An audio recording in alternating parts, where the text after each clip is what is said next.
ফিরে এলাম গণকণ্ঠ ক্রাইম স্ক্যানারে। গত পর্বে আমরা দেখেছি সোমালিয়া থেকে কিভাবে শুরু হয়েছিল জলদস্যুতা। আজ দেখব এই অপরাধ কিভাবে রূপ নিয়েছে বৈশ্বিক মুক্তিপণ ব্যবসায়, আর কোন কোন সাগর পথ এখন সবচেয়ে ঝুঁকিপূর্ণ। দেখুন। $5 মিলিয়ন না দিলে জাহাজ ছাড়বো না, একটি স্যাটেলাইট ফোন, একটি হুমকি, আর কয়েক ডজন মানুষের জীবন। এভাবেই চলে সমুদ্রের মুক্তিপণ ব্যবসা। কর্পোরেট কাঠামো। আজকের জনসুরা শুধু নয়, তারা সংগঠিত। কেউ বিনিয়োগকারী, কেউ অস্ত্র সরবরাহকারী, কেউ হামলাকারী, কেউ দর কষাকষির বিশেষজ্ঞ।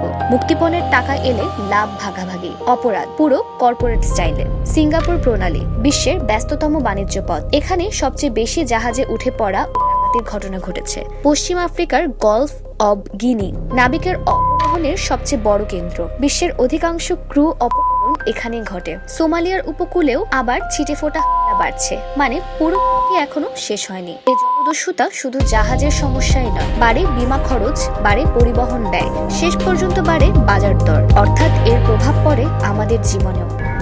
সমুদ্র পথে বাণিজ্য যত বাড়ছে, ঝুঁকিও তত বাড়ছে।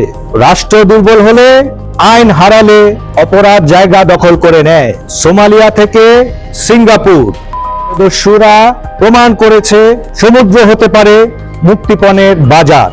আপনারা দেখছেন গণকণ্ঠ ক্রাইম স্ক্যানার। আমি এম এ হাসান। আবার দেখা হবে। সত্যের সন্ধানে আমরা থাকবো সব সময়। Crime scanner.